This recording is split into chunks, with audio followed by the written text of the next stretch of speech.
Shalom, l'apôtre Moïse Giscard. Shalom bien-aimé. Que le Seigneur bénisse. Bénisse le chemin bien. Nous sommes venus vous voir encore parce qu'il y a tant de questions. Et comment vous portez? Non, je me porte bien par la grâce du Seigneur. Sauf qu'on est toujours en confinement. Nous avons ajouté des poids. Et nous essayons de contrecarrer cela par les exercices corporels comme la Bible le dit. Et dans le commun des mortels, on dit les gymnastiques, les exercices corporels selon la Bible. Ok. Merci beaucoup, pasteur. Comment vous êtes organisé dans votre église pour faire nourrir les enfants de Dieu pendant les moments de confinement? Non, ça ne nous a pas bousculé, parce que nous déjà, depuis, je dirais, le début de l'église, nous avions l'habitude d'écouter le band chaque dimanche. Et nous passions à la prédication du pasteur et tout ça. Conformément à l'ordre de l'église prêché le 26 décembre 63, soit à Jeffersonville, Indiana, au Branham Tabernacle. Et Frère Branham nous avait recommandé de faire passer la bande avant ou après la réunion, ou après la prédication. Alors, arrivé à 2018, j'avais carrément, quand j'ai rencontré les enfants du prophète, William Aaron Branham, carrément je m'étais décidé que le prédicateur principal que nous allons promouvoir dans nos assemblées ou dans l'église où je conduis, ça devait être le prophète William Aaron Branham. C'est-à-dire, la vision était devenue claire, que ce ne sont pas les ministères, comme dit le frère Branham dans le livre d'exposé, à la page 244, si je ne me trompe pas, je crois avoir lu ça quelque part là. Frère Branham me dit les 5 ministères ne suffisent pas pour amener l'épouse ou amener l'église dans chaque âge à la maturité. Mais il y avait aussi besoin d'un berger, d'un grand berger, qui devait amener le message afin que les gens soient nourris. Moi, j'ai déjà compris cette vision-là. Et depuis 2018, la prédication principale ou l'enseignement principal était le band de William Aaron Branham par plusieurs citations du prophète, dont le prophète dit: nous enregistrons des bandes pour envoyer en Suisse, en Allemagne, à Mont-Blanc, en Jamaïque, partout en Afrique, là, dans les jungles de l'Afrique. Quand ça arrivera là-bas, les bandes arriveront là-bas, ça tombera entre les mains de groupes de centaines ou le pasteur, et il pourra faire écouter ça à son église, et ils mettront la bande, et ça jouera, et puis quand je parlerai en anglais, le pasteur va interpréter à son église à sa langue maternelle. Quand nous avions compris ça, c'est alors que nous nous sommes décidés de faire écouter la bande du prophète directement aux enfants de Dieu le dimanche, le mercredi, le vendredi. Et si j'ai quelque chose, si la bande se termine le mercredi et que le vendredi ou même le dimanche et que le mercredi et le vendredi j'ai quelque chose à ajouter pour aider les enfants de Dieu à avoir la foi, je ne tardais pas à donner. Mais au moment de confinement, ça ne nous a pas bousculé parce que nous avions déjà cet exercice ou bien cette habitude de faire, d'écouter les bandes dans l'église, dans nos maisons, dans nos voitures, dans nos travails, là où nous allons. Ça ne nous a pas bousculé, c'était juste le rythme direct et ça ne nous a pas dérangé. Donc voilà un peu. Et nous n'étions pas aussi derrière les enfants de Dieu pour les bousculer, envoyer les dîmes et les offrandes dans M-Pesa, dans RT Money ou bien dans le compte bancaire. Non, on n'a pas fait ça. Et nous ne voulons pas aussi condamner ceux qui ont procédé de cette manière-là, parce que aux États-Unis, par exemple, en Europe, en Afrique du Sud, je vis que les dîmes et les offrandes sont coupées à partir, donc sont débitées, je voulais dire, oui, c'est ça presque dire coupé, à la source, à la banque. Dès que le salaire tombe, la compagnie paye un croyant dans son compte, directement il y a l'ordre de couper l'argent et puis d'envoyer dans le compte de l'église. Parce que j'ai toujours cru que les dîmes et les offrandes doivent être données à l'église et doivent être gérées par les administrateurs, dont le pasteur aussi doit structurer le salaire ainsi que ceux qui travaillent avec lui, parce que la dîme ne doit pas être seulement que l'argent du pasteur comme j'attends là, non. La dîme, même depuis l'Ancien Testament, la dîme était pour les Lévites, tous ceux qui travaillaient dans la maison de Dieu. Donc, on n'a pas fait mention vraiment aux problématiques d'argent dans ces moments de confinement, parce que nous-mêmes, nous savons que les enfants de Dieu ne sont pas sortis, même tant que ce n'était pas un confinement total, mais la ville était fermée, nos croyants travaillent en ville, et comme cela était fermé, nous n'avions pas forcé les enfants de Dieu de nous payer les dîmes ou les offrandes. Mais nous nous sommes organisés dans le sens que chaque croyant dans sa maison, dans des familles, écoutait les bandes. Et il y avait des familles qu'on appelle des démunies qui n'ont pas d'internet, qui n'ont pas de téléphone Android. Vous connaissez l'Afrique, c'est pas tout le monde qui a de l'argent. Je me suis organisé avec l'internet de l'église et dans notre centre missionnaire Bethlehem Tabernacle à la 18e, nous avons des locales qui sont là pour nous servir pour des bureaux et tout ça. Et nous avions transformé cela à des groupes de 10, groupes de 11, groupes de 12. Et c'est un peu rotatif dans ce sens-là pour que nous puissions faire écouter à tout le monde et selon son air ou son horaire, si vous voulez, pour écouter la parole de Dieu. L'essentiel pour nous, c'était de faire que les enfants de Dieu ne deviennent pas froids.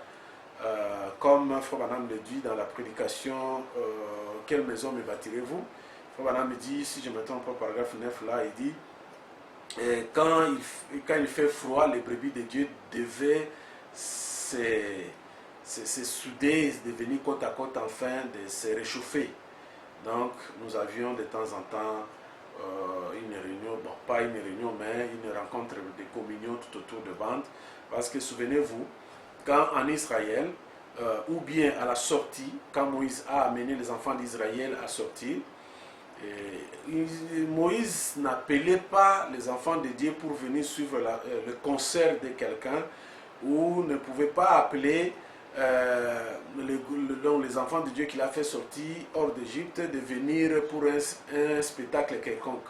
C'était Dieu qui disait, Moïse, rassemble les enfants de Dieu, dis-les. Donc, c'était le message de Moïse. On doit rassembler les gens quand c'est pour écouter Dieu parler. Et Dieu n'a qu'une seule bouche dans un âge donné, c'est un prophète. Et nous privilégions chaque réunion que le prophète doit prendre la prééminence, il doit parler au lieu que ce soit nous. Par rapport à l'écoute de la bande, il y a un conflit qui règne entre les Éphésiens 4. Les autres disent qu'il doit continuer à prêcher et les autres disent qu'il doit prêcher et faire écouter aussi la bande. Quelle est votre position? Bon, moi, plutôt, ma position serait la deuxième assertion ou bien la deuxième position, donc d'écouter la bande et puis de vulgariser ou de prêcher, c'est-à-dire démontrer la puissance de Dieu qui est dans le bande. Vous voyez, parler de cela et prendre quelques citations qui sont dedans là, essayer un peu d'aggraver ça si vous voulez, essayer de donner la foi aux enfants de Dieu. Je trouve que ça ne serait pas quelque chose de mauvais. Et je pense que Frère Branham a dit, par l'ordre de l'église, il dit que je ne pouvais pas partir sans que je puisse laisser l'église en ordre. Voilà pourquoi je dis que il est mieux que nous puissions écouter la voix de Dieu dans ces derniers jours, mais le pasteur, selon l'ordre de l'église, le pasteur peut prendre 30, tout au plus 45 minutes à parler à son église. Vous voyez, donc l'église, les gens sont tout autour du pasteur, afin que le pasteur puisse leur faire écouter la voix de Dieu dans ces derniers jours. Voilà pourquoi nous dirons que cette position de faire écouter la bande et puis de prêcher serait la meilleure des choses. Et il serait mieux que les gens eux-mêmes écoutent la parole de Dieu. Alors, si les pasteurs commencent maintenant à dire que non, déjà quand nous prêchons, c'est seulement les prophètes qui prêchent. Non, Frère Branham me dit, prochainement je vous amènerai, si tu m'avais signalé, j'allais disposer des citations. Frère Branham me dit que si vous devez apporter cela, vous n'apporterez pas cela de la même manière que moi, il m'a été donné pour apporter cela. Donc, Dieu veut que Frère Branham veille que le message puisse nous parvenir exactement de la manière que le ciel a décidé. Voilà pourquoi il a dit que si vous voulez prêcher cela, vous ne direz pas les choses comme j'ai dit et exactement. Donc, Frère Branham reconnaît qu'étant qu'un humain, donc il y a des dérapages et tout ça. Vous voyez? Et Frère Branham dit aussi dans la prédication prêchée le 07-63, si je ne me trompe pas, ça doit être Christ est le mystère de Dieu révélé. Si je ne me trompe pas, au paragraphe 32 ou quelque part là-bas, je ne suis pas vraiment sûr du paragraphe, mais prenez 32, descendez même jusqu'à 40, vous allez trouver. Il dit, si vous échouez, revenez à ceci, c'est-à-dire au message. Donc, s'il n'y avait pas de la bande ou de bande de Frère Branham, je ne sais pas aujourd'hui, avec des opinions de 8e messager, les opinions que les Éphésiens 4 nous amènent, on serait vraiment départagé et je trouve que ça ne serait pas une bonne chose. Voilà, de temps en temps, moi, un prédicateur, je ne souffrirai pas si je dois laisser mon église écouter le banc du prophète. Au contraire, c'est manger du bouche, de bec en bec, comme le prophète l'a dit. Donc Dieu nous parle directement, et aussi nous aussi, les aiglons, nous écoutons directement, qui est de chercher les interprétations particulières. Aujourd'hui, nous prêchons, les gens qui prêchent avec des humains, quand il n'y a pas de dîme, il sait que le frère a vendu sa parcelle, mais il ne lui a pas donné la dîme. Peut-être le frère attendait de donner cela des semaines après ou peut-être 4 jours après. Mais dès qu'il a appris seulement qu'on a acheté la parcelle, il vient avec un numéro là changeant et il monte là. Il commence à prêcher. Il y a des gens ici qui ne prêchent pas, ils ne consultent pas le pasteur et tout ça. Vous voyez que ce sont des prédications de sentiments et la voix de Dieu n'est pas les sentiments. La voix de Dieu, c'est vraiment Dieu qui parle dans des bandes. Et puis quand nous écoutons, personnellement j'ai une expérience que ça m'a rendu le travail facile d'écouter Frère Branham avec mon église. Et j'ai préparé seulement mon église à dire que si vous écoutez Frère Branham dire quelque chose que vous savez que je le fais, venez me voir en privé, comme Frère Branham le dit dans la prédication l'ordre de l'église, prêché le 26 décembre 63, le paragraphe 7. Frère Branham dit, en quelques fois, si vous avez un problème pour me voir, même s'il s'agit de la parole de Dieu, voyez-moi en privé et nous allons en discuter. Donc je suis souvent disposé et que nous puissions écouter la parole de Dieu avec les enfants de Dieu. Et même s'il y a des questions qui essaient d'amener la divergence, je trouve que je laisse ce que la bande dit comme ça et je ne corrige rien de la bande, je ne modifie rien. Voyez, moi je crois que Dieu déjà nous a visités. Dieu est revenu déjà selon Luc 17:30, conformément à la question de Luc 18:8. Dieu est revenu dans ces derniers jours et les retours que nous attendions selon la partie messager de le livre d'exposé. Pour moi, je n'attends plus cela. Tout est déjà fait. Le 7e jour, le paragraphe 231 à 233 me dit déjà que tout est accompli, tout est fait. Il n'y a rien que nous devons entendre. Les sauts, les trompettes, et tout, le fléau, tout est accompli. Vous voyez, il nous reste seulement de vivre la parole de Dieu, parce qu'aujourd'hui, ce qui a été déjà accompli à partir du ciel, que le Seigneur a brisé le sceau pour nous donner cela. Donc tout a été fait. Aujourd'hui, nous venons seulement répondre à notre prédestination, que nous avions été déjà des enfants de Dieu depuis longtemps. Et voilà, c'est comme ça que moi je vois les choses. Donc, je préfère que le prophète parle et que je parle moins. Et je trouve que ça ne me donne pas trop de travail. Voilà. Merci beaucoup, révérend. Nous avons compris aussi que beaucoup de brebis sont devenus vraiment des fans de leur pasteur. est-ce que le band de Frère Branham garde toujours le même onction qui était prêché le même jour que le Frère Branham a prêché? Exactement, frère. Frère Branham me dit, vraiment un jour, il faut organiser encore une autre émission où je vais seulement lire les effets de bande. Frère Branham me dit que les bandes, quand ça part, il a dit, la bande, j'avais envoyé les bandes de saut. Quand c'est arrivé au Mexique, il y a eu un pasteur qui faisait écouter le band à son groupe et la colonne de feu est venue au-dessus de la magnétophone. Vous voyez? Donc, les bandes, j'ai expérimenté ça. Le band garde la même onction. La parole de Dieu ne change pas. Les bandes, la Bible, les visions dont Frère Branham a expliqué tout ça, c'est la même chose. Ça garde la puissance de la même manière. Ça ne change rien, bien aimé. Merci beaucoup, pasteur. Autre question, révérend. Les bandes guéris, les bandes sauvent, les bandes amènent les gens à croire à la parole de Dieu et ils sont baptisés, ils sont guéris, ils sont sauvés. C'est le prophète qui le dit. Ok.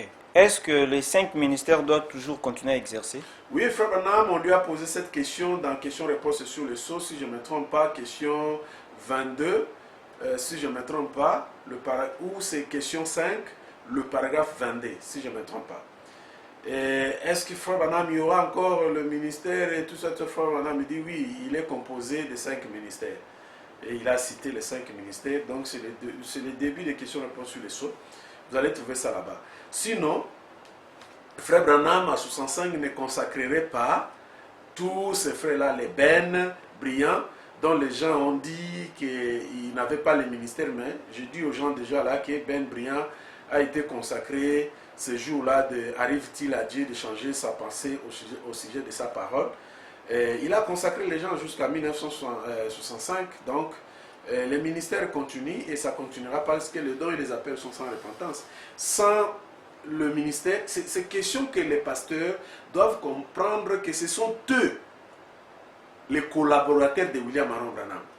Les pasteurs devaient comprendre ça, que ce sont eux les collaborateurs de William Aaron Branham. Ce sont eux qui devaient appeler frère Branham sur la chair, comme faisaient les frères Bordet, comme faisaient d'autres frères, les frères Moll, les frères Peregrine et tant d'autres qui étaient dans l'association voyageant avec William Aaron Branham et Billy Paul pour aller évangéliser dans tous les États dont Frère Branham partait. Les pasteurs sont des auxiliaires, les collaborateurs de William Aaron Branham. Vous voyez, ce sont eux qui devaient préparer l'église et amener William Aaron Branham sur la chair. Ils devaient parler de la prédication que l'église devait écouter. Lui-même, le pasteur, comme un général juif, il se place déjà au devant de toutes choses. Il écoute ça et il prélève quelques citations et il vient. Oh, j'ai aimé plusieurs fois que j'étais au Branham Tabernacle, frère Joseph faisait ça. Frère Joseph Branham. Il prélevait déjà des parties de bande là quand il venait avant de vous donner la prédication de Frère Branham. Il avait déjà des choses. Il dit, vous allez écouter ça aujourd'hui dans la prédication que nous allons écouter. Vous allez écouter lui-même Dieu nous parler. Et de la manière, la procédure que Frère Joseph fait là, c'est la même chose que je fais chez moi à la 18e. Et je vois la main de Dieu. L'onction descend déjà dans l'église. Avant même que nous puissions écouter le band, nous l'appelons déjà, il est là. Parce que l'onction, c'est une personne, c'est le Seigneur Jésus-Christ. Merci beaucoup. Pasteur, quelle différence faites-vous entre le Seigneur Jésus-Christ, qui est le prophète, et Frère Branham? Oui, Jésus-Christ n'est pas seulement le prophète. Jésus-Christ est prophète, il est aussi Dieu. Dieu est prophète. Ça, vous avez oublié. Et tous les prophètes d'ailleurs sont de Dieu. Mais vous allez voir que les prophètes Dieu dont on parle là souvent sont des dieux minuscules dont Jésus a parlé. Lexique les montre dans les dieux minuscules. Donc Jésus a dit toutes les personnes à qui vient la parole de Dieu sont de Dieu. Moïse était Dieu pour son temps et Aaron, son grand frère, était devenu le prophète. Ça, il n'y a rien à discuter. Je voulais seulement que les gens comprennent qu'il y a vraiment la différence entre William Aaron Branham et Frère Branham. William Aaron Branham, c'est un chrétien qui est sauvé par la grâce. Lui-même le dit. Il dit, Jésus-Christ reste le sauveur irremplaçable Donc, il y a un qui est sauveur et l'autre qui est le sauvé ou le racheté. Donc, c'est déjà ça la différence. Et il y a le plus puissant qui est la même personne qui a marché sur les rues de Galilée, la même personne qui a marché à Nazareth, c'est la même personne qui s'est personnifiée dans le ministère du temps d'histoire appelé Sardoine. Et Jésus était le ministère Jabst. C'était l'étoile du matin. Et Frère Branham, la même étoile du matin est devenue la lumière au temps du soir. Mais, c'est seulement que la même personne, la même divinité a utilisé deux différents corps. L'autre fois, c'était le corps du fils de Marie appelé Jésus de Nazareth que vous connaissez. Et dans ce temps de la fin, Jésus-Christ a utilisé le corps de fils de Charles Branham et de Ella Branham. Mais quand il faut parler, l'un est un serviteur, l'autre est un seigneur. Voyez, Paul même, Pierre même, à l'inauguration de l'église, il a dit, c'est Jésus que vous avez tué, crucifié. Dieu l'a fait Seigneur, Dieu l'a fait Christ, Dieu lui a rendu Christ et Sauveur, je vous l'ai dit. Voyez, donc il y a vraiment une très grande différence. Voyez, j'ai suivi même un débat là où un frère Bozidi de Rehoboth, qui était en train de peindre la maison, c'est un peintre, il me pose la question, il dit, pasteur, j'ai suivi l'un des young people qui a dit que, donc je ne saurais pas vraiment dire exactement ce qu'il m'avait dit. Il m'a dit ça, je pense, il y a des jours. Je n'ai pas vraiment eu le temps de m'y pénétrer. Il a dit qu'il y a un frère qui prêchait et le frère là a dit que donc le tombeau de William Aaron Branham a plus de puissance que le tombeau de Jésus. Ou de verti, quelque chose comme ça. Alors, je lui ai dit tout de suite, là, j'ai dit, frère, je n'ai même pas besoin de connaître qui a dit ça, mais déjà là, il y a quelque chose qui ne va pas. Vous voyez? Je crois à l'écriture de Frère Branham dans le signe, la prédication signe vers le paragraphe 300 quelque chose, il dit, Jésus-Christ a eu plus de succès dans mon ministère que dans son ministère quand il était sur la terre. Oui, ça c'est le message. Inéléable, donc je ne peux pas changer ça. Mais dire que le tombeau de Jésus, bon, tu veux amener quoi là? Ça doit être vraiment un lapsus. Je ne comprends rien jusque-là, mais je sais seulement que le tombeau là de Jésus est vide. C'est ça même le symbole de notre religion. Si ce tombeau-là n'était pas vide ce jour-là, toi et moi, on ne serait jamais sauvés. Toi et moi, on ne serait jamais guéris. Toi et moi, on ne verra pas la main de Dieu dans ce que nous faisons. Voyez, la résurrection de Jésus-Christ est même la preuve de notre religion. Donc, tu ne peux jamais comparer Jésus et Frère Branham. Frère Branham, dans son ministère, il a exalté Jésus du début de son ministère jusqu'à la fin, jusqu'à sa mort, jusqu'à 65. Il priait à ce Jésus-là. Voyez, nous ne devons pas essayer de comparer ces deux personnes. Si je peux m'en résumer là, je pense que j'ai beaucoup dit sur ces points-là. Merci beaucoup, Pasteur Giscard. Nous sommes vraiment bénis. Et je ne sais pas si vous avez un dernier mot parce que nous sommes presque à la fin de l'émission. Un dernier mot. Je dirais seulement que les enfants de Dieu soient bénis. Et je dirais que j'encouragerais les gens à écouter beaucoup plus les bandes. Et les gens doivent comprendre que le monde a vieilli. Et que tout ce que le prophète avait prédit, Frère Branham a prédit sur la Russie qui devait prendre le contrôle du monde. C'est ça le nouveau ordre mondial. Et il fera une alliance avec le Vatican et aussi avec les Juifs. Parce que les Juifs ont la propriété où ils ont des concessions.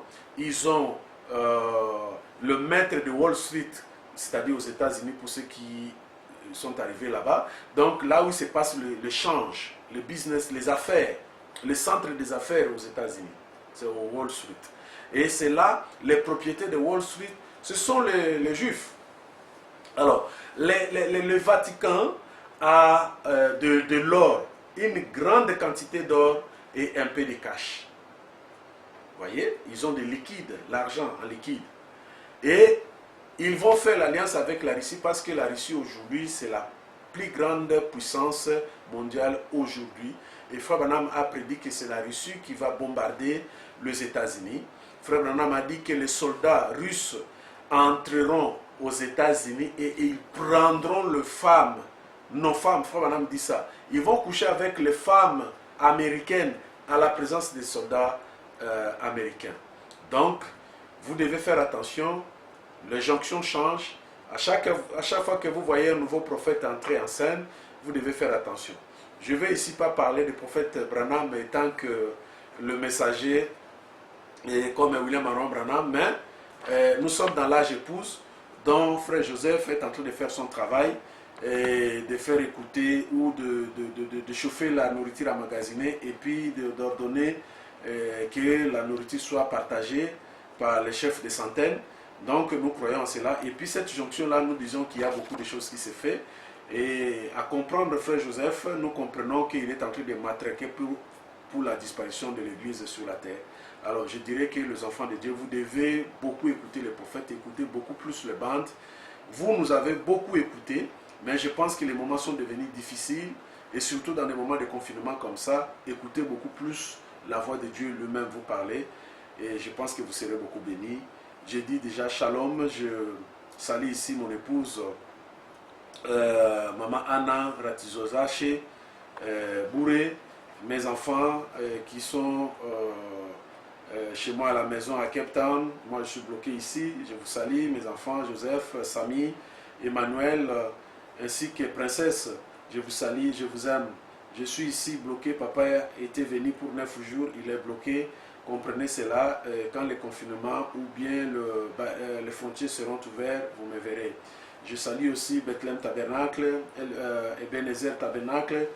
Je vous salue tous les enfants de Dieu à travers le monde entier, mes amis, les hommes de Dieu. Je vous salue tous et je te salue aussi, frère Étienne, qui a voulu que nous puissions parler ces peu de minutes pour les enfants de Dieu puissent nous suivre et comprendre un peu ce que nous faisons à Bethlehem Tabernacle. Shalom.